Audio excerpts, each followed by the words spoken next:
ప్రార్థన. మహోన్నతుడైన మా పరమ తండ్రి, కృతజ్ఞతలు దేవ, మరొక దినాన్ని మాకిచ్చి మేమందరము కూడా తండ్రి ఇలా ఒక చోట కలుసుకొని మీ గురించి మాట్లాడడానికి మీరు ఇచ్చిన అవకాశాన్ని బట్టి కృతజ్ఞతలు తండ్రి. చెప్పబోచుండగా నాకును, వినబోచుండగా నీ పిల్లలందరికీ కూడా తండ్రి తోడుగా ఉండి మీరే మంచి మాటలు, మంచి ఆలోచనలు దయచేయమని క్రీస్తు వారి పేరిట ప్రార్థన అడిగి వేడుకుంటున్నాం తండ్రి, ఆమెన్. అందరికీ వందనాలండి. యేసు ప్రభు వారి పునరుద్ధాన దినాన్ని గుర్తు చేసుకుంటూ ఈస్టర్ అని ప్రపంచం మొత్తం సెలబ్రేట్ చేసుకునే ఈరోజు ఆయన గురించి కొత్తగా మనం ఏం తెలుసుకోవాలి? ఇప్పుడు ఇన్ని వారాలు మనం ఎప్పటి నుంచో ఎంతో కాలం నుంచి ప్రతి ఆదివారము, అలాగే మధ్యలో బైబిల్ లెర్నింగ్ కోర్సులు, మళ్ళా మధ్యలో అనేక క్లాసులు, అన్నిసార్లు కూడా యేసు ప్రభు వారు మన పాపాల నిమిత్తము చనిపోయి తిరిగి లేచాడు అని నేర్చుకున్నాం కదా. మరలా స్పెషల్గా ఈరోజు ఆయన పునరుద్ధానం గురించి ఏం కొత్తగా మనం నేర్చుకోవాలి? మెసేజ్ అయిపోయేలోపు మీకు క్లారిటీ వస్తుందండి. యేసు ప్రభు వారి పునరుద్ధానానికి కేవలము మనం పైపైన ఆయన చనిపోయి తిరిగి లేచాడు అంతవరకే కాదు, దాని తర్వాత కూడా మనం తెలుసుకోవాల్సింది చాలా ఉంది. ముందుగా మీకు పునర్జన్మకి పునరుద్ధానానికి తేడా అర్థం అవ్వాలండి. మన భారతదేశంలో ఈ పునర్జన్మల కాన్సెప్ట్ అనేది చాలా ఎక్కువ ఉంటుంది. పునర్జన్మ అంటే ఏంటంటే, ఈ జన్మలో నేను ఇలా చనిపోతే వచ్చే జన్మలో ఇంకోలా పుట్టొచ్చు, మేబీ వచ్చే జన్మలో కాకిలాగా పుట్టొచ్చు, లేదా వచ్చే జన్మలో ఏదో జంతువులాగో, జింకలాగో, కుక్కలాగో, మేకలాగో పుట్టొచ్చు, లేదా చీమలాగా పుట్టొచ్చు, మరలా అలా చనిపోయిన తర్వాత ఆ పై వచ్చే జన్మలో ఇంకోలా పుట్టొచ్చు అనేది పునర్జన్మ. ఇప్పుడు మళ్ళీ పునర్జన్మలో ఏంటంటే, ఈ జన్మలో ఏం జరిగింది అనేది నెక్స్ట్ జన్మలో గుర్తుండదు. ఈ జన్మలో మనం ఏం చేస్తాం అనే దాన్ని బట్టి వచ్చే జన్మలో నువ్వు మంచి పనులు చేసావు అనుకో, వచ్చే జన్మలో మేబీ సింహంలాగా పుడతావేమో, లేదా ఈ జన్మలో నువ్వు చేయమనుకో, వచ్చే జన్మలో నువ్వు సింహం, మళ్ళీ అది గుర్తుండదు మనకి. పునర్జన్మ అంటే ఒక జీవితం అయిపోయిన తర్వాత మళ్ళా ఏమంటారు, ఇంకొక జంతువులాగానో ఇంకో జీవిలాగో పుట్టడం, అది అయిపోయిన తర్వాత మళ్ళీ ఇంకో దానిలా పుట్టడం, ఇలాగా 7 జన్మలో ఎన్నో ఉంటాయి అనేది మన భారతదేశంలో బాగా ప్రఖ్యాతిగాంచిన ఒక ఉపదేశం. అందరూ కూడా మన భారతదేశంలో ఎక్కువ పర్సంటేజ్ ఉన్నది మన హిందూ మత సహోదరులు కాబట్టి వాళ్ళు చెప్పే కాన్సెప్ట్ ఏంటంటే పునర్జన్మ. బైబిల్ నమ్ముకుంటున్న మనము పునర్జన్మను బోధించట్లేదు కానీ పునరుద్ధానమును బోధిస్తున్నాం. పునర్జన్మకి పునరుద్ధానానికి తేడా ఏంటంటే, ఒక్కటే జన్మ ఉంటుంది, మనకి ఉన్నది ఒకటే జీవితము అనేది పునరుద్ధానానికి సంబంధించిన బోధ. అంటే ఈ జన్మలో మనం ఏదైనా చేయని, ఇదే జన్మ, దీని తర్వాత మళ్ళీ నువ్వు చీమగానో లేకపోతే కాకిలాగానో ఏదో దానిలాగా పుట్టవు.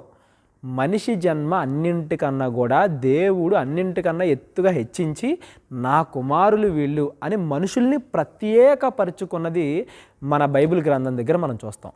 మనల్ని ప్రత్యేకపరుచుకొని మిగతా జంతువులన్నింటిలాగా కాదు, ప్రపంచంలోని ఏ జంతువైనా ఏ మొక్కైనా కానీ మనిషి కోసం చేయబడింది, మనిషికి దేవుడు వాటన్నింటినీ కూడా వాడుకోవడానికి ఇచ్చాడు అనే బోధలో మనం ఈ జన్మ అయిపోయిన తర్వాత దేవుడు మనకి ఒరిజినాలిటీని ఇస్తాడు. మనం మాట్లాడుకున్నాం, ఆత్మయే జీవింపజేయుచున్నది, శరీరము కేవలము నిష్ప్రయోజనం.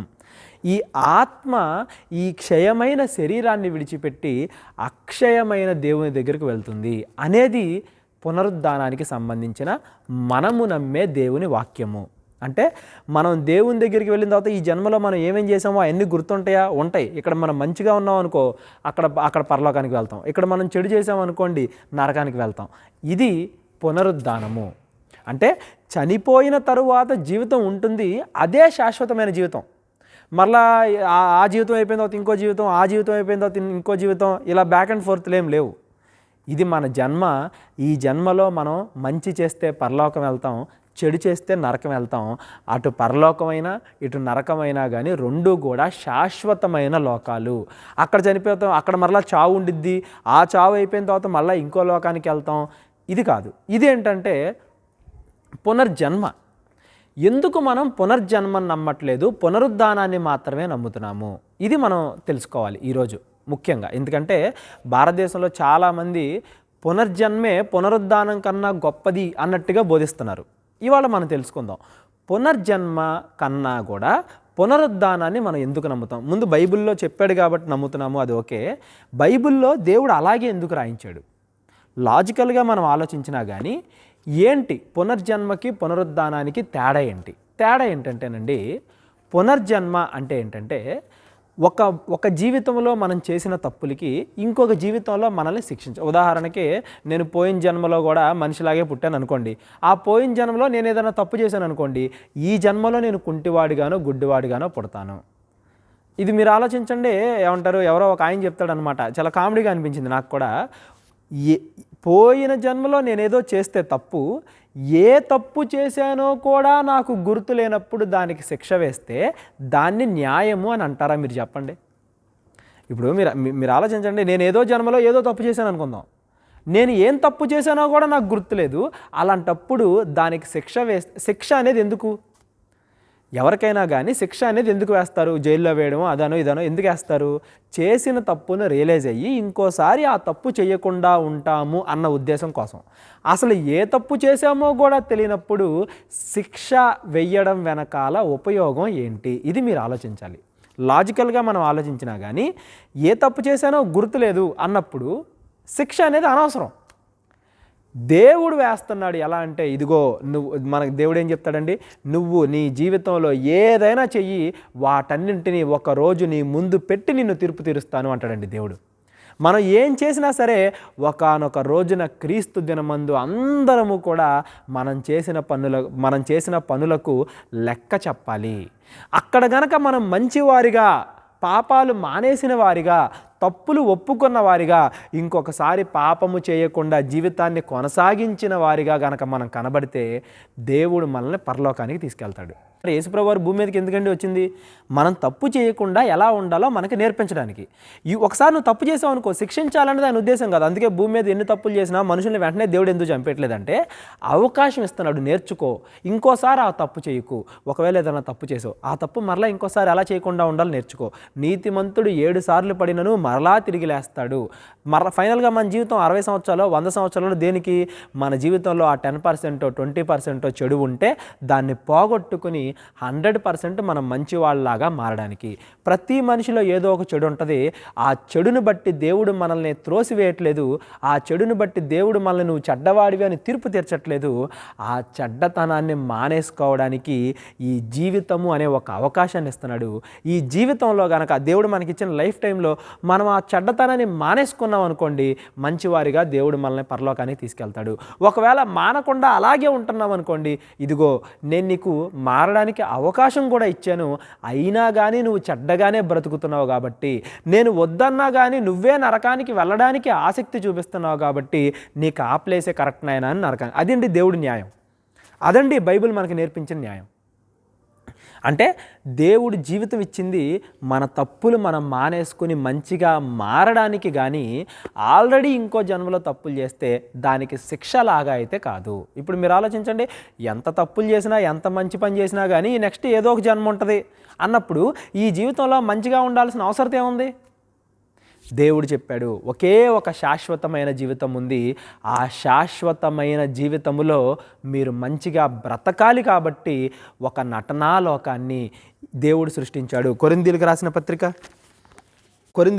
మొదటి పత్రిక 7వ అధ్యాయము 31వ వచనం, ఈ లోకమును అనుభవించువారు అమితముగా అనుభవింపనట్టు ఉండవలెను, ఏలయనగా ఈ లోకపు నటన గతించుచున్నది.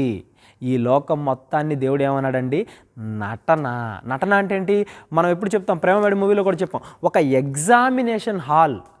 దేవుడు మనకి ఎగ్జామ్ పెడుతున్నాడు. నువ్వు మంచివాడివో చెడ్డవాడివో దేవుడు నిన్ను టెస్ట్ చేస్తున్నాడు. నటన కోసం క్రియేట్ చేయబడింది ఈ లోకం. ఈ శరీరం మనది కాదు. ఆత్మలో మనం ఈ శరీరాన్ని దేవుడు మనకిచ్చి ఈ ప్రపంచం మొత్తాన్ని క్రియేట్ చేసి భూమి మీద మనల్ని పడేసి మనకి నేర్పిస్తుంది ఏంటంటే, నీలో ఉన్న చెడుతనాన్ని నువ్వు మానేసుకొని మంచిగా మారు, అందుకోసమే నీకు ఈ జీవితకాలం అని ఈ లోకాన్ని క్రియేట్ చేసి, ఎప్పుడైతే ఒకవేళ మనం మంచిగా బ్రతకడం నేర్చుకుంటామో అప్పుడు శాశ్వతమైన పరలోకాన్ని తీసుకెళ్తాం. ఎప్పుడైతే నేను ఇంకా బ్రతకను, నేను ఇంకా చెడ్డగానే ఉంటాను అని నీకు నువ్వుగా నరకానికి వెళ్ళడానికి ఆశపడతావో అప్పుడు నువ్వు కోరుకున్న నరకానికి నిన్ను పంపించడం. ఇదండి దేవుడి న్యాయం. చాలా క్లియర్గా ఉందో చూడండి. ఈ లోకం అశాశ్వతమైనది, శాశ్వతమైన లోకానికి మనం వెళ్ళిపోతాం. ఇది పునరుద్ధానానికి సంబంధించిన మనము నమ్మే బైబిల్ చెప్పే విషయం. తప్పు చేసిన వానికి శిక్ష, ఆ తప్పు నేను ఇంకోసారి చేయకూడదు అని మారు మనసు పొందిన వాడికి పరలోకము, విశ్రాంతి. అలా కాకుండా పునర్జన్మ అంటే ఏంటంటే, ఈ జీవితంలో నువ్వు ఏం చేసినా కానీ మరలా ఇంకో జన్మ ఉంటుంది నీకు. ఆ జన్మ మళ్ళీ ఈ జన్మను బేస్ చేసుకుని ఉంటుంది, మరలా ఆ తర్వాత ఈ జన్మ ఇంకో జన్మను బేస్ చేసుకుంటుంది. ఈ జీవితమే ముఖ్యమైనది, ఇలాగ రిపీట్ అవుతానే ఉంటుంది అనేది పునర్జన్మ. ఈ జీవితము ఒక్కసారి ఉంటుంది. దేవుడు ఒకటేసారి ఇచ్చే జీవితం ఇది. ఈ జీవితం అయిపోయిన తర్వాత మరలా ఈ జీవితానికి కానీ, ఈ భూమితో కానీ, ఈ భూమి మీద ఏ ప్రాణితోనైనా కానీ మనకి సంబంధం లేదు. శాశ్వతమైన లోకానికి వెళ్ళిపోతాం మనం. అక్కడ మనకి ఇంకో లైఫ్ ఉంటుంది అనేది పునరుద్ధానము.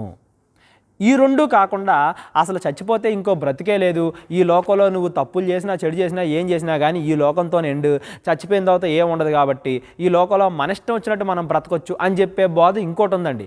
అదేంటి, అసలు చచ్చిపోయిన తర్వాత బ్రతికే లేదని నమ్మేవాళ్ళు. ఆల్రెడీ మనం లర్న్ బైబుల్ కోర్సులో అనేక సార్లు ఈ విషయాన్ని చెప్పుకున్నాం. మరలా మీ అందరికీ నేను గుర్తు చేస్తున్నాను. దేవుడు మనకి ఈ లోకములో ఉన్న ప్రతిదీ కూడా ఈ లోకము తర్వాత ఇంకో జీవితం ఉంది అని తెలిసేలాగే పెట్టాడు. ఉదాహరణకి భూమి మీద మనుషుల కంటే చెట్లు ఎక్కువ ఉన్నాయి. ఎందుకు చెట్లు ఎక్కువ ఉన్నాయి చెప్పండి?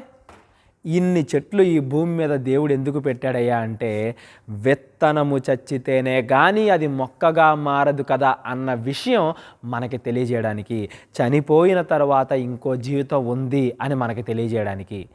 కేవలము చెట్లు గురించే కాదండి, అనేక విషయాలు మన చుట్టూ కనబడే ప్రతిదీ కూడా మనకి ఈ జీవితము తర్వాత ఇంకో జీవితం ఉంది అన్న విషయాన్ని తెలియజేస్తున్నాయి. మరి అది కనబడట్లేదు కదా, ఉందో లేదో కన్ఫామ్గా మీరు ఎలా చెబుతున్నారు పరలోక నరకం ఉన్నాయని అంటారు కొంతమంది.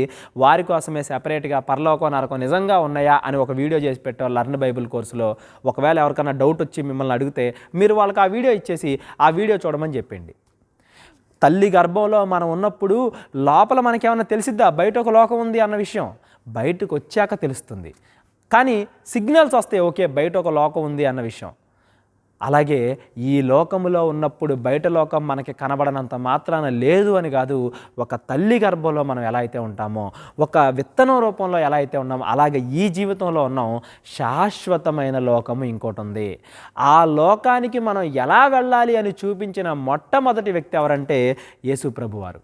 యేసు ప్రభువారు మన పాపాల కోసం చనిపోయాడు. ఓకే, అది మనం గుడ్ ఫ్రైడే రోజు మాట్లాడుకున్నాం, ప్రతిరోజు మాట్లాడుకుంటూనే ఉంటున్నాం.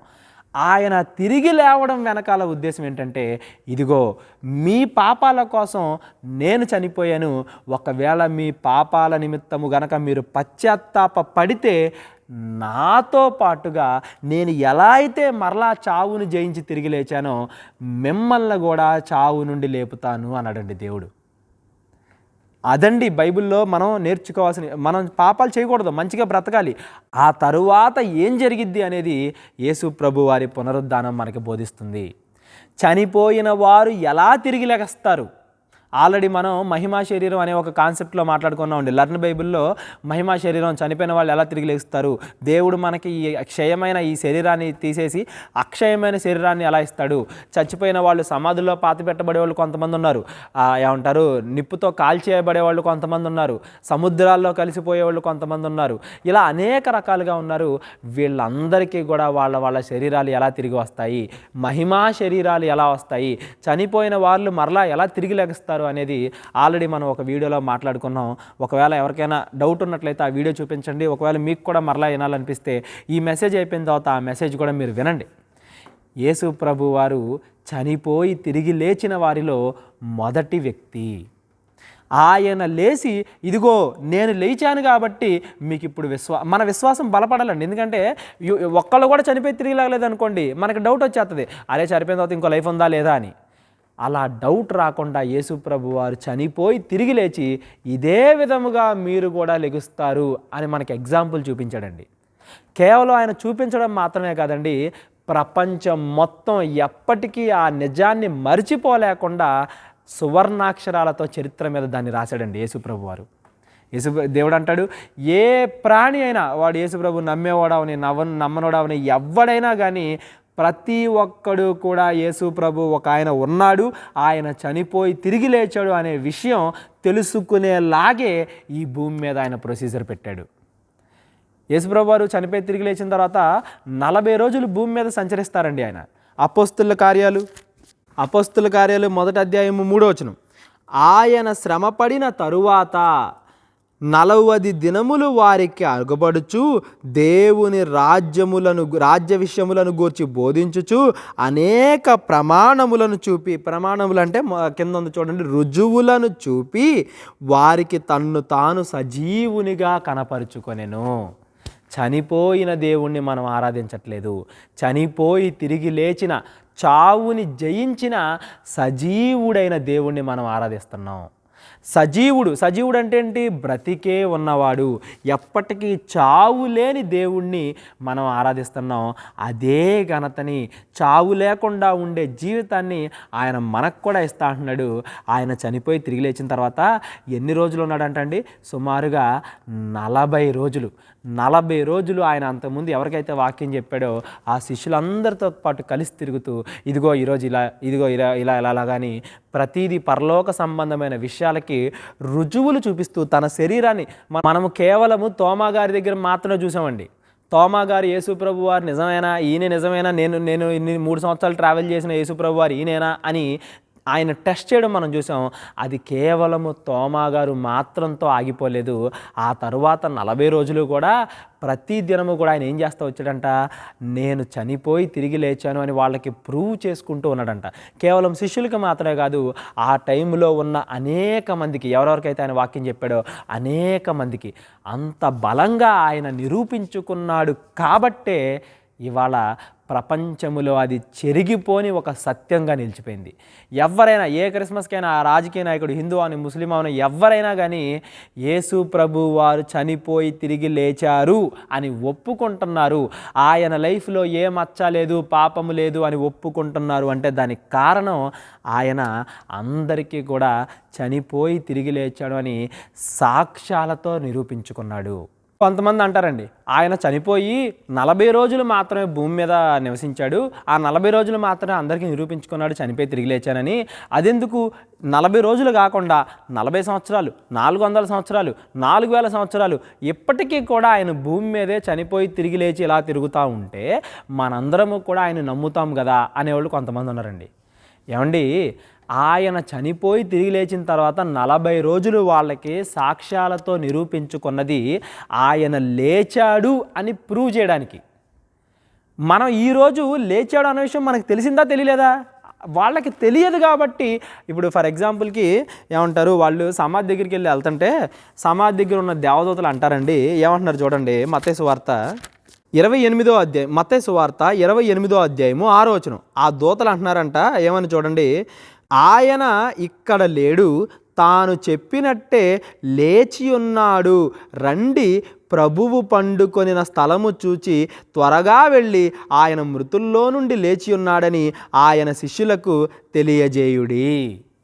ఆయన చనిపోయి తిరిగి లేచాడన్న విషయం అందరికీ తెలియడానికి ఆయన 40 రోజులు ఆయన నుండి నిరూపించుకున్నాడండి. ఇవాళ ఆయన చనిపోయి తిరిగి లేచాడన్న విషయం మనకు తెలుసా తెలీదా? తెలిసింది కదా. తెలియడమే ఆయన కాన్సెప్టు. తెలిసిన తరువాత దాని ప్రకారంగా మంచిగా మనం బ్రతుకుతున్నామా లేదా అనేది మన జీవితం మీద ఆధారపడి ఉంటుంది. తెలియజేయడం దేవుడి పని. తెలియజేశాడా తెలియజేయలేదా? భూమి మీద ఉన్న అందరికీ ఈరోజు తెలుస్తుందా తెలియట్లేదా? యేసు ప్రభు వారు చనిపోయి తిరిగి లేచారన్న విషయం తెలుసు. దాని ప్రకారంగా జీవిస్తున్నారా లేదా అనేది దేవుడి చేతిలో లేదు, అది మన చేతుల్లో ఉంది. దేవుడు దాన్ని తన చేతిలో పెట్టుకోలేదు, స్వతంత్రం ఇచ్చేసి మన చేతులకి ఇచ్చేశాడు. అది మన చేతుల్లో ఉంది. ఈరోజు మనం దాని ప్రకారంగా బ్రతుకుతున్నామా లేదా అని. అయ్యో చనిపోయిన తర్వాత ఇంకో లైఫ్ ఉంది కదా, ఆ లైఫ్లో నేను నరకానికి వెళ్ళిపోకూడదు, పరలోకానికి వెళ్ళాలి అన్న ఉద్దేశంతో మనం మంచిగా బ్రతికామనుకోండి, పరలోకం ఇస్తాడు. అది చనిపోయి తిరిగి లేవడం వెనకాల మర్మం. ఒకవేళ అలా కాకుండా ఏం కాదులే, ఇంకో లైఫే లేదు, అసలు చనిపోయి తిరిగి లేచిన వాళ్ళు ఒక్కళ్ళన్నా ఉన్నారా అన్న ఉద్దేశంతో ఈ లోకంలో చెడు పనులు చేస్తూ మనం బ్రతికామంటే మనం నరకానికి వెళ్తాం. అలా నరకానికి వెళ్ళిపోకూడదు అన్న ఉద్దేశంతో ఆయన వచ్చి మన కోసం చనిపోయి తిరిగి లేచి మనకి సాక్ష్యంగా చూపించి వెళ్ళాడు. ఇవాళ ఈ పునరుద్ధాన దినమందు ఈస్టర్ రోజు మనందరం గుర్తుపెట్టుకోవాల్సింది ఏంటంటే, దేవుడు మనందరికీ కూడా అదే బోధ చేస్తున్నాడు. ఏమనంటే, చనిపోయిన తరువాత ఇంకో జీవితం ఉంది. అది నేను మీకు చూపించాను డైరెక్ట్గా, మీకు తెలియజేశాను ఆ విషయం నేను చనిపోయి తిరిగి లేచానని. మీకు కూడా ఆ జీవితం ఉంది కాబట్టి మీరు భూమి మీద మంచిగా బ్రతకండి. ఇదిగో మీరు చెడ్డ పనులు చేస్తున్నారేమో, ఎవరికి కనబడట్లేదు కదా అనుకుంటున్నారేమో మీరు. ఒకానొక రోజున అందరూ కూడా క్రీస్తు దినమందు మీరు చేసిన వాటికి లెక్క చెప్పాలి.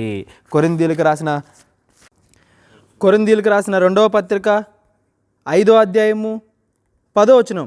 ఎందుకనగా తాను జరిగించిన క్రియల చొప్పున అవి మంచివైనను సరే చెడ్డవైనను సరే దేహముతో జరిగించిన ప్రతి వాటి ఫలమును ప్రతి వాడు పొందినట్లు మనమందరము కూడా క్రీస్తు న్యాయపీఠము ఎదుట ప్రత్యక్షము కావలెను. ఏంటంటే అది మామూలు కోర్టు కాదండి, క్రీస్తు కోర్టు. మామూలు మనం చూసే సివిల్ కోర్టు, ఈ హైకోర్టు ఇవి కాదండి, యేసుక్రీస్తు వారి కోర్టు. యేసుక్రీస్తు వారు పెట్టే కోర్టులో ప్రతి ఒక్కరూ కూడా ప్రత్యక్షం అవ్వాల్సిందే. ఇవాళ మనం ఏదైనా తప్పు చేసి ఎవరికి కనబడట్లేదు కదా, నా ఒక్కడికే తెలుసు కదా అనుకుంటున్నామేమో, ఎవరికి తెలియట్లేదు కదా అని మనం విర్రవీగుతున్నామేమో, ఈరోజు చర్చకొచ్చి ఎవరికి తెలియనట్టుగా సైలెంట్గా కూర్చుంటున్నామేమో. ఒకానొక రోజున అందరి ఎదుట దేవుడు వాటిని బయలుపరుస్తాడు. క్రీస్తు న్యాయపీఠం ఎదుట అందరూ, అది మంచి పనులు చేసినా సరే చెడ్డ పనులు చేసినా సరే, అందరూ కూడా బయలుపరచబడతారు. ఒకవేళ నువ్వు మంచి పనులు చేస్తే అందరూ కూడా నిన్ను మెచ్చుకునే విధంగా దేవుడు అందరి ముందు బయట పెడతాడు. దేవదూతల ఎదుట మహా ఆర్భాటముతో పరలోకానికి నిన్ను తీసుకెళ్తాడు. అలా కాకుండా చెడ్డ పనులు చేస్తే అందరి ముందు తలదించుకోవాల్సి వస్తుంది. అందరికీ కూడా మన చెడు కార్యాలు తెలుస్తాయి. నరకానికి మనం వెళ్ళిపోతాము. నరకానికి ఒక మనిషిని తోసేయాలి అని దేవుడు ఆశపడట్లేదండి. నరకం నుండి మనం తప్పించుకోవాలి కాబట్టే తన సొంత ప్రియకుమారుణ్ణి పరలోకం నుండి భూలోకానికి పంపించి మన కొరకు శిలువ మీద అంత శ్రమ పడేలా చేశాడు. అంటే దేవుడు మనం నరకాన్ని తప్పించుకోవాలని ఆయన ఎంత కోరుకుంటున్నాడు చూడండి. ఫైనల్గా నరకాన్ని కోరుకుంటుంది ఎవరంటే మనం కోరుకుంటున్నాం. మాకు పరలోక వద్దు, మేము మంచిగా బ్రతకము, నరకానికి వెళ్తామని మనం కోరుకుంటున్నాం. ఆ మనసును మార్చాలి అని దేవుడు కోరుకుంటున్నాడు. ఇవాళ ఈస్టర్ రోజున యేసు ప్రభు వారు తిరిగి లేచారు అని మనం గుర్తు తెచ్చుకుంటున్నాము అంటే మనము కూడా తిరిగి లెగుస్తాము అని మనం నమ్ముతున్నాము అని దాని ఉద్దేశం. అందరికన్నా మొట్టమొదటిగా ప్రథమ ఫలముగా క్రీస్తు లేపబడి ఉన్నాడు. మనము కూడా మన వరుసలో లేపబడతాము అనే విషయాన్ని ఇదే కొరింథీయులకు రాసిన పత్రికలో మనం చదువుకున్నాం. మనము కూడా మన సమయం వచ్చినప్పుడు మనం లెగుస్తాం. యేసు ప్రభు వారు రెండవ రాకడ మొదటి రాకడలాగా ఉండదండి. మొదటి రాకడ ఏంటి, ఆయన చనిపోయి తిరిగి లేచిన తర్వాత అందరికీ తెలియలా, ఈయన వెళ్ళి అందరికీ కనబరుచుకున్నాడు. కానీ రెండవ రాకడ అలా జరగదు. రెండవ రాకడలో ఒక్కటేసారి అందరూ కూడా చూస్తుండగా ఆయన ఆకాశంలో కనబడతాడు. అందరికీ కనబడేలాగా వస్తాడు ఆయన. మొదటిసారి ఆయన భూమి మీదకి వచ్చినప్పుడు ఆయన చనిపోయి తిరిగి లేచాడన్న విషయాన్ని ఆయనే వెళ్ళి అందరికీ కనబరుచుకున్నాడు. కానీ రెండవసారి అలా కాదు, ప్రపంచం మొత్తానికి తెలిసేలాగా ఆయన వస్తాడు. ఏదో దొంగ వచ్చినప్పుడు దొంగ ఇంట్లో వాళ్ళకి కూడా తెలియదు, అలా రాడు ఆయన. ఏదో ఒకరికి తెలుసు, ఇదిగో ప్రభు వచ్చి వెళ్ళిపోయాడు, కొంతమంది చూశారు కొంతమంది చూడలేదు అనేలాగా రాడు. ప్రపంచములోని ప్రతి ఒక్కరూ ఒకటేసారి చూసి మోకాళ్ళ మీద వంగి ప్రభువా నువ్వు ఉన్నావు అని ఒప్పుకునే విధంగా ఆయన వస్తాడు. ఆ వచ్చినప్పుడు మంచివారు మాత్రమే ఆయనతో పాటు వెళ్తారు. కొంతమంది లేపబడతారు, కొంతమంది విడిచిపెట్టబడతారు. ఇదిగో ఈ మెసేజ్ వింటూ మీరు సంఘంలో ఉండొచ్చు, ఇళ్లలో ఉండొచ్చు, ఎక్కడైనా ఉండొచ్చు. మీ ఇంట్లో ఎంతమంది లేపబడతారు, ఎంతమంది విడిచిపెట్టబడతారు, ఎంతమంది దేవునితో కూడా పరలోకానికి వెళ్తారు, ఎంతమంది నరకానికి వెళ్తారు, ఇది ఎవరి చేతుల్లో ఉందంటే మన చేతుల్లోనే ఉంది. ఆయన చనిపోయాడు, ఆయన తిరిగి లేచాడు, మనకి మాదిరి చూపించాడు, ఆయన పని ఆయన చేశాడు. అదే విధంగా మన పని మనం చేస్తున్నామా? చనిపోయి తిరిగి లెగుస్తాము అని జ్ఞాపకం పెట్టుకొని చనిపోయేంత వరకు మంచిగా మనం బ్రతుకుతున్నామా లేదా అనేది మనం చూడాలండి. దేవుడు ఆయన ఏదైతే అమరత్వంలో, ఇమ్మార్టాలిటీ అంటామండి, చావే లేని జీవితంలో ఒక ప్రకాశవంతమైన ప్లేస్లో ఉన్నాడో అదే విధమైన ప్లేస్ని మనకిస్తా అంటున్నాడు. అదే విధమైన రూపాన్ని మనకిస్తా అంటున్నాడు. ఆయనలాగా మనము కూడా అవుతాము అంటున్నాడు. మరి అలా అవ్వాలి అంటే మనం భూమి మీద మన పని మనం చేస్తున్నామా లేదా? ఫిలిప్పీలకు రాసిన పత్రిక 3వ అధ్యాయము 20వ వచనం. 20వ ఫిలిప్పీలకు రాసిన పత్రిక 3వ అధ్యాయం 20వ మన పౌరస్థితి పరలోకమందున్నది, అక్కడి నుండి ప్రభు అయిన యేసుక్రీస్తు అను రక్షకుని నిమిత్తము కనిపెట్టుకొని ఉన్నాము. సమస్తము తనకు లోబర్చుకొనజాలిన శక్తిని బట్టి ఆయన మన దీన శరీరమును తన మహిమగల శరీరమునకు సమరూపము గలదానిగా మార్చును. లోకంలో దేవుళ్ళు అని చాలామందిని పిలుస్తున్నారండి. ఏ దేవుడు చెప్పాడు చెప్పండి ఈ మాట, నాలాగా మిమ్మల్ని చేస్తాను అని? దేవుడు చెప్తున్నాడండి తన మహిమగల రూపానికి. నిజమైన దేవుడు ఒకే ఒక్క దేవుడు చెబుతున్నాడండి, తన మహిమగల రూపానికి సమరూపముగా మన దీన శరీరాలని మారుస్తాను అంటున్నాడు. అలా మార్చాలి అంటే మనం ఆయనకు అవకాశం ఇవ్వాలి. అవకాశం ఎలా ఇవ్వాలి? మనల్ని ఆయన కోరుకునేదల్లా మీరు మంచిగా బ్రతకండి, నేను చనిపోయి తిరిగి లేచినట్టుగా మీకు కూడా చావు తర్వాత ఒక జీవితం ఉంది, మీరు చనిపోయి తిరిగి లెగుస్తారు, ఆ లెగిసినప్పుడు నాతో పాటు పరలోకములో ఉండాలా లేదా ఆ శాశ్వతమైన శరీరముతో నరకములో శాశ్వత లోకములో ఉండాలి అనుకుంటున్నారా అనేది మన చేతుల్లో ఉంటుందండి. దేవుడిచ్చే అమరత్వము ఏమంటారు, అక్షయమైనది, ఆ మహిమ గలది. ఆ మహిమగల శరీరముతో మనము పరలోకములో ఉండాలే కానీ శాశ్వత కాలము నరకములో ఉండకూడదు. దేవుడేమి వీడికి పరలోకం వీడికి నరకం అని దేవుడు డిసైడ్ చేయట్లేదండి. ఆ డిసైడ్ చేసుకునే అవకాశాన్ని మనకిచ్చేశాడు, స్వతంత్రం మనకిచ్చేశాడు. ఒకడిని పరలోకము దేవుడు తీసుకెళ్ళడం, ఒకడిని నరకము దేవుడు తీసుకెళ్ళడం అది మన చేతుల్లో ఉంటుంది. మనం మంచిగా బ్రతికితే అప్పుడు ఆయన పరలోకాన్ని తీసుకెళ్తాడు, మనం చెడ్డగా బ్రతికితే అప్పుడు ఆయన నరకంలో విడిచిపెడతాడు. అది మన చేతుల్లో ఉంది. దేవుడు తన పని తాను చేసి సమాప్తమైనదని చెప్పాడు అని మనం మన మెసేజ్లో గుడ్ ఫ్రైడే రోజున మాట్లాడుకున్నాం. అలాగే మన జీవితము కూడా అయిపోవస్తుంది. ఎప్పుడు చనిపోతామో తెలీదు, ఈరోజు చనిపోతామో రేపు చనిపోతాం, ఏదో ఒకటి వస్తూనే ఉంది. అంతకుముందు కరోనా వచ్చింది, ఇప్పుడు ఈ మధ్య అందరికీ హార్ట్ అటాక్లు వచ్చేస్తున్నాయి. ఏ రూపానైనా మనం చనిపోవచ్చు. చనిపోయే సమయానికి మనం కరెక్ట్గా రెడీగా ఉంటున్నామా లేదా? చనిపోయే సమయం మన కళ్ళ ముందుకు వచ్చేసిందని మనకు అర్థమైపోయినప్పుడు నేను నా జీవితంలో మంచి చేశాను కాబట్టి పరలోకం ఖచ్చితంగా వెళ్తాను అన్న నమ్మకం కలిగి సమాప్తమైనది ప్రభువా, నా ఆత్మని నీకు అప్పగించుకొనుచున్నానని యేసుక్రీస్తు వారు చెప్పినట్టుగా మనం చెప్పగలిగితే అప్పుడండి మనం నిజమైన విశ్వాసులు అవుతాం.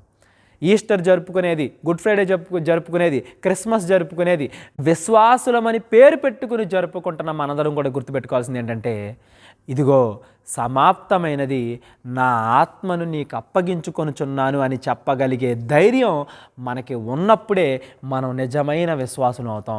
అలా కాకుండా విశ్వాసులు అని పేరు పెట్టుకొని యేసు ప్రభు వారిని అడ్డం పెట్టుకొని మనం కూడా లోకంలో అనేకుల వలె పాపం చేస్తూ గనక బ్రతికాము అంటే దేవుడు మనల్ని చూడను కూడా చూడండి. అక్రమములు చేయు వారలారా నా యొద్ద నుండి పొండి అంటున్నాడండి ఆయన. అంటే ఆయన మన వైపు కన్నులెత్తి చూడను కూడా చూడట్లేదు. ఆయన కళ్ళు ఎవరి మీద ఉన్నాయంటే ఎవరైతే పాపానికి పశ్చాత్తాపడతారో, ఎవరైతే ఇంకోసారి పాపము చేయకుండా మంచి మార్గంలో నడవాలని వెళ్తారో, ఎవరైతే ఇంకొకరికి సహాయం చేయాలని కోరుకుంటూ ఉంటారో, ఎవరైతే యేసు ప్రభు వారి రాకడ కొరకు సిద్ధ మనస్సు కలిగి వెయిట్ చేస్తూ ఉంటారో అటువంటి వారిపైన దేవుడి కన్నులు ఉంటాయండి. ఇవాళ మన మీద దేవుడి చూపు ఉందా లేదా అనేది మనం చేసే క్రియలను బట్టి ఉంటుంది. మనం గుడ్ ఫ్రైడే రోజు చెప్పాను, మరలా మీ అందరికి గుర్తు చేస్తున్నాను. యేసు ప్రభు వారు చనిపోయింది ఎవరైతే మంచిగా బ్రతకాలి అని ఆశపడుతున్నారో వారి కోసం మాత్రమే. ఎవరైనా ఒక అతడు నేను పాపమే చేస్తాను, నా జీవితాంతం నేను ఏ దేవుడిని అంగీకరించను, పాపమే చేసుకుంటా పోతాను, నా ఇష్టం వచ్చినట్టు బ్రతుకుతానాడు అనుకోండి, వాడు చనిపోయిన తర్వాత నరకానికి వెళ్తాడు. ఎందుకంటే వాడి పాపాలు కడగబడలేదు. ఎవరి పాపాలు కడగబడతాయి? ఎవరైతే మారు మనసు పొందుతారో, ఎవరైతే తమ పాపాలు తప్పు అని ఒప్పుకొని ఆ తప్పు చేయకుండా ఇంకోసారి బ్రతకాలి అని కోరుకుంటారో దాన్నే మారు మనసు అంటాం, పాప పశ్చాత్తాపం అంటాం. అటువంటి వారికి పాప క్షమాపణ వస్తుంది. వాళ్ళ పాపాలు యేసు ప్రభు వారు తన శిలువలో కడిగాడు అని దాని ఉద్దేశం. అంటే ఏంటి? ఆయన ఎవరి పాపాలు కడుగుతున్నాడు యేసు ప్రభు వారు? ఎవరైతే మారు మనసు పొందుతున్నారో, పశ్చాత్తాపడుతున్నారో వారి పాపాలు కడుగుతున్నారు. ఎవరైతే వాళ్ళ పాపాలు కడుగుకోకుండా అలాగే ఉంటున్నారో వారందరూ కూడా నరకానికి వెళ్తారు. దేవుడు తోసేయట్లేదండి నరకంలోకి, మనమే వెళ్ళిపోతున్నాము. ఆయన తప్పించుకునే మార్గాన్ని మన ముందుంచాడు. ఆ మార్గమే ఈరోజు ఈస్టర్ రోజున గుడ్ ఫ్రైడే రోజున మనం మాట్లాడుకుంటున్నాం. ప్రతి ఒక్కళ్ళు భూమి మీద భయపడేది దేనికి? చావుకి. నేను ఎలా అయినా చచ్చిపోతానేమో, ఆరోగ్యపరంగా చచ్చిపోతానేమో, యాక్సిడెంట్ అయితే చచ్చిపోతానేమో అని రకరకాల జాగ్రత్తలు మనం తీసుకుంటాం. ఆ చావు తర్వాత కూడా నేను హ్యాపీగా ఉండగలను అన్న ఉద్దేశంతో చావునే జయించిన వ్యక్తి ఎవరంటే యేసు ప్రభువారు. కేవలము ఆయన జయించి దాన్ని వదిలేయలేదు, మన చేత కూడా చావుని జయించగలిగేలాగా దేవుడు మనకి ఈ వాక్యం ఇచ్చాడండి. మనము కూడా చావుని జయిస్తాం, మనం కూడా మరణం పైన గెలుస్తాం. ఎప్పుడు గెలుస్తాము? ఆయన్ని నమ్ముకున్నప్పుడు, ఆయనని నమ్ముకొని ఆయన వాక్య ప్రకారంగా మనం నడిచినప్పుడు చావు ఏముందలే, చచ్చిపోయిన తర్వాత ఒక రియల్ లైఫ్ వస్తుంది అన్న నమ్మకంతో మనం ఉంటాం.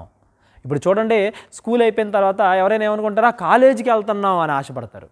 లేదంటే కాలేజ్ అయిపోయిన తర్వాత జాబ్ వచ్చే ముందు ఓకే జాబ్ వస్తుంది అని ఆశపడతారు. అంటే ఏంటి, ఒక నెక్స్ట్ స్టెప్, మనం తరువాత జీవితం అనేది చాలా అద్భుతంగా బాగుంటుంది అన్నప్పుడు మనం ఆనందపడతాం, అది అద్భుతంగా ఉండదు అన్నప్పుడు బాధపడతాం. సేమ్ అలాగే ఈ చావు తర్వాత, మన మరణం తర్వాత పరలోకానికి నేను వెళతాను అన్న కాన్ఫిడెన్స్ మనకుంటే చావును చూసి మనం భయపడం. అదే మరణాన్ని జయించడం అంటే. చావును చూసి మనం భయపడుతున్నామా, రేపమాప చచ్చిపోతారేమో అని మనం భయపడుతున్నామా అంటే దాని ఉద్దేశం మనకి ఇంకా విశ్వాసం తక్కువే ఉంది, ఇంకా బలపడాలి.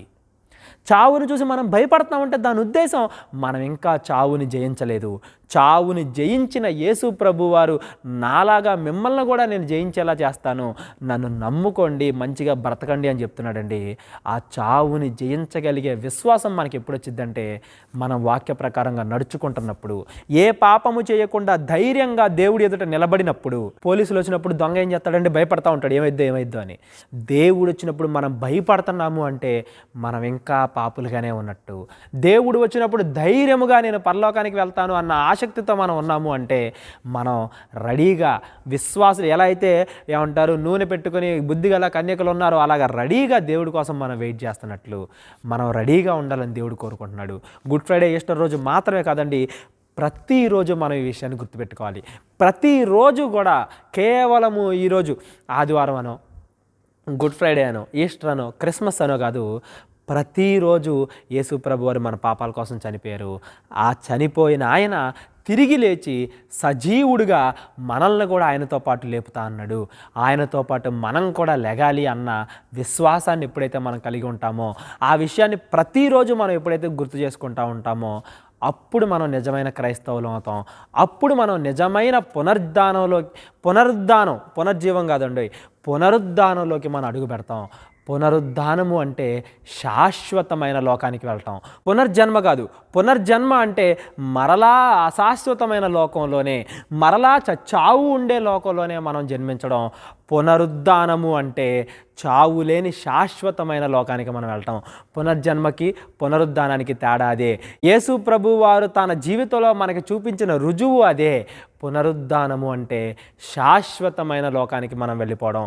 ఒక్కటే లైఫ్, ఒక్కసారే మనం మరణిస్తాం. ఆ మరణించిన తర్వాత శాశ్వతమైన లోకంలోకి మనం వెళ్తాం. దీన్ని పునరుద్ధానము అంటారు. పునరుద్ధానం ఉంది కాబట్టే మనం బైబిల్ని నమ్ముకుంటున్నాం, బైబిల్లో ఆజ్ఞలు పాటిస్తున్నాం. ఎందుకంటే ఇంకొక జీవితం ఉన్నది, అది శాశ్వతమైన జీవితము. అశాశ్వతమైన జీవితం కాదు, శాశ్వతముగా దేవునిలాగా ఉండే జీవితం. అటువంటి శాశ్వతమైన లోకంలోనికి మనం అడుగు పెడుతున్నాం. ఇది పునరుద్ధానము. పునర్జన్మ అంటే మరలా అశాశ్వతమైన లోకంలోనే, మరలా చావు ఉండే లోకంలోనే మనం జన్మించడం. ఇది కాదండి, పునర్జన్మను కాదు దేవుడు బోధిస్తున్నది, పునరుద్ధానాన్ని. పునర్జన్మను కాదు మనం నమ్ముకున్నది, పునరుద్ధానాన్ని. అంటే చనిపోయిన తర్వాత వచ్చే జీవితం మరలా అశాశ్వతమైన జీవితం కాదు, శాశ్వతమైన జీవితం. ఆ శాశ్వతమైన జీవితంలో శాశ్వతంగా దేవునితో ఉండాలే కానీ శాశ్వతంగా నరకంలో మనం ఇబ్బంది పడకూడదు. శాశ్వతంగా దేవునిలో ఉండాలి అంటే కేవలం మనం చేయాల్సింది ప్రతిరోజు వాక్యాన్ని చదువుకుంటూ, వాక్యం ఎవరైతే పాటిస్తున్నారో అటువంటి మనుషుల మధ్య ఉంటూ, మంచి సహవాసముతో ఉంటూ, దుష్టులకి దూరంగా ఉంటూ, చెడ్డ మాటలు పలికే వారికి దూరంగా ఉంటూ, దేవుని గురించి ఎవరైతే చెడుగా చెబుతున్నారో, దేవుణ్ణి ఎవరైతే తప్పుగా అర్థం చేసుకుంటున్నారో వారందరికీ వాక్యాన్ని ప్రకటిస్తూ దేవునికి దగ్గరగా, లోకానికి దూరముగా, మంచికి దగ్గరగా, చెడుకి దూరంగా ఎప్పుడైతే మనం ఉంటామో అప్పుడు దేవుడితో పాటు సమానంగా మనం ఉండే అవకాశాన్ని దేవుడు మనకిస్తాడండి. యేసు ప్రభువు 2000 సంవత్సరాల క్రితం మనకి చేసి చూపించి రుజువు చేసి వెళ్ళింది అదే. ఈ జీవితం తర్వాత ఇంకో జీవితం ఉంది. ఆ జీవితం అనేది శాశ్వతమైనది, అంతము లేనిది, మరణము లేనిది. యేసుప్రభు వారు భూమి మీద ఉన్నప్పుడు చనిపోయిన వాళ్ళని తిరిగి లేపారండి. లాజర్ని లేపారు. ఒక చిన్నపిల్లని చూసాం మనం. చాలామందిని యేసుప్రభు తర్వాత వచ్చిన శిష్యులు కూడా చనిపోయిన వారిని బ్రతికించారు. కానీ అదేంటంటే భూమి మీద బ్రతికించడం. భూమి మీద బ్రతికించడం వేరు, శాశ్వతమైన లోకానికి వెళ్ళిపోవడం వేరు. శాశ్వతమైన లోకానికి వెళ్ళిన ఒకే ఒక్క వ్యక్తి ఎవరంటే యేసు ప్రభువారు. మనందరం కూడా వెళ్తామా? వెళ్తాం. ఎప్పుడు వెళ్తాం అంటే యేసు ప్రభువారు రెండవసారి వచ్చినప్పుడు వెళ్తాం. భూమి మీద ఉండి భూమి మీద చచ్చిపోయి మరలా భూమి మీదే బ్రతుకుతాం అనే దాన్ని మనం నమ్ముకోవట్లేదు. ఈ భూమి మీద చనిపోయిన తర్వాత పరలోకములో మనం ఉంటాం, శాశ్వతమైన లోకంలో ఉంటాం అనే విషయాన్ని మనం నమ్ముకుంటున్నాం. ఆ నమ్మకం, ఆ విశ్వాసం మీలో ప్రతిరోజు గుర్తుండాలి. ప్రతిరోజు మీరు గుర్తు చేసుకుంటూ ఉండాలి. ప్రతిరోజు బోధిస్తూ ఉండాలి. ప్రతిరోజు వింటూ ఉండాలి. ప్రతిరోజు దాని గురించి ప్రార్థన చేసుకుంటూ ఉండాలి. ఇదే మన విశ్వాసానికి మూలము. గుడ్ ఫ్రైడేలు వచ్చినా, ఈస్టర్ వచ్చినా, క్రిస్మస్ వచ్చినా, ఎటువంటి విషయం వచ్చినా కానీ ఇవన్నీ కూడా మనకు గుర్తు చేసేది ఒక్కటే. మనం నేర్చుకున్న విషయాన్ని మనకి గుర్తు చేస్తున్నాయి. మనం నేర్చుకున్న విషయాన్ని మరలా మనం పాటించడానికి ఒక హెచ్చరిక జారీ చేస్తున్నాయి. మనం రోజువారీ సమయాల్లో పనికెళ్తూనో ఇంకోటి చేస్తూనో మర్చిపోతున్నామేమో, దేవుణ్ణి మర్చిపోతున్నామేమో, మంచిగా ఉండటం మర్చిపోతున్నామేమో, నలుగురు చెడ్డవాళ్ళ మధ్య ఉండి మనం కూడా తెలియకుండానే చెడు మాటలు మాట్లాడుతున్నామేమో. ఇటువంటి రోజులు ఆదివారం అవ్వచ్చు, ఈస్టర్ అవ్వచ్చు, గుడ్ ఫ్రైడే అవ్వచ్చు, ప్రతి ఆదివారం క్రిస్మస్ అవ్వచ్చు, ఏదైనా అవ్వచ్చు, ఇవన్నీ మనకి మరలా దేవుని వాక్యాన్ని గుర్తు చేస్తున్నాయి. దేవునిలోండి పక్కకి వెళ్ళిపోకుండా మరలా మనల్ని వెనక్కి లాగుతున్నాయి. దేవునిలోండి పక్కకి వెళ్ళిపోకుండా దేవునిలో నిలబడి బలంగా మన విశ్వాసాన్ని దేవునికి మనం నిరూపించుకోవాలి. చెడుకి దూరంగా ఉండాలి. అదండి యేసు ప్రభు వారి సిలువ మీద ఉండి ఆయన సిలువ ద్వారా, ఆయన మరణం నుండి లేచిన సమాధి ద్వారా ఆయన మనకిచ్చే సందేశం ఏంటంటే మనకు కూడా పునరుద్ధానం ఉంది. అది పునర్జన్మలాగా అశాశ్వతమైనది కాదు, శాశ్వతమైన పునరుద్ధానం ఉంది. ఆ శాశ్వతమైన లోకానికి మనందరం వెళ్ళాలని దేవుడు కోరుకుంటున్నాడు. ఆ శాశ్వతమైన లోకంలో మనం దేవునితో పాటు పరలోకంలో ఉండాలే కానీ నరకములో ఇబ్బంది పడుతూ ఉండకూడదు. ఈ విషయం మీరు అందరూ గుర్తుపెట్టుకుంటారని నేను కోరుకుంటున్నానండి. ఇలా అనేక విషయాలు ఉన్నాయి నేర్చుకోవడానికి. కేవలము ఈరోజు ఆదివారం ప్రసంగాలు మాత్రమే కాదు, బైబిల్లో ఉన్న అనేక విషయాలు అర్థమయ్యేలాగా అనేక వీడియోలు, క్లాసులు, బైబిల్ కోర్సులు ఇవన్నీ చాలా చేస్తున్నాం.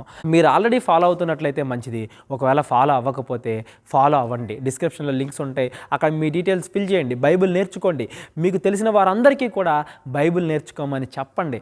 ఎప్పుడైతే బైబిల్లో ఉన్న విషయాలు మనకి క్లియర్గా అర్థమవుతాయో అప్పుడే మన జీవితం సుఖవంతంగా, ప్రశాంతంగా, తప్పు లేకుండా, బెదురు లేకుండా, భయము లేకుండా, చావుని సైతం జయించేదిలా, మరణాన్ని సైతం లెక్క చేయకుండా మరణం తర్వాత ఇంకా ఆనందకరమైన జీవితం ఉంది అనే విశ్వాసముతో చెప్పగలిగేలాగా మన జీవితం ఉంటుంది. అలా మన జీవితాల్లో ఉండాలి.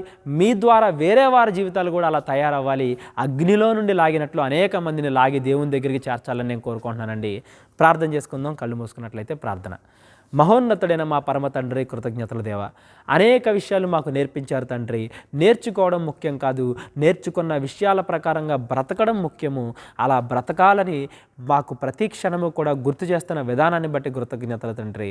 మీరే తోడుండి మమ్మల్ని ముందుకు నడిపించమని, ఎక్కడెక్కడైతే మేము అపవాది ఆటంకాల్లో చిక్కుకొని పోయి లోకాశల్లో పడిపోతున్నామో తండ్రి, అటువంటి సమయాల్లో మాకు మంచి ఆలోచనలు, మంచి సహవాసము దయచేయమని, మీ చిత్తానుసారంగా వాటిలోంచి బయటికి తీసుకురమ్మని, అలాగే ఎవరెవరికైతే ఆర్థిక, ఆరోగ్యపరమైన సమస్యలు ఉన్నాయో తండ్రి, మీరే జ్ఞాపకం చేసుకొని మీ చిత్తానుసారంగా వారికి స్వస్థత కలగజేయమని, వారికి ఊరట కలగజేయమని, మీ విశ్రాంతిలోకి మమ్మల్ని అందరినీ తీసుకెళ్ళమని కోరుకుంటూ, మరలా మేమందరము కలుసుకుని అనేక విషయాలు మాట్లాడుకోవడానికి కృపద ఇచ్చేయమని, మీ చిత్తానుసారంగా మమ్మల్ని అందరినీ ముందుకు నడిపించమని, పరలోక సంబంధమైన కుటుంబంగా భూమి మీద అందరికీ మాదిరిగా ఉండడానికి కృపద ఇచ్చేయమని కోరుకుంటూ, మా ప్రభువు మీ ప్రియ కుమారుడు క్రీస్తు వారి పేరిట ఈ ప్రార్థన అడిగి వేడుకొంచున్నాం తండ్రి. ఆమెన్. అందరికీ వందనాలు.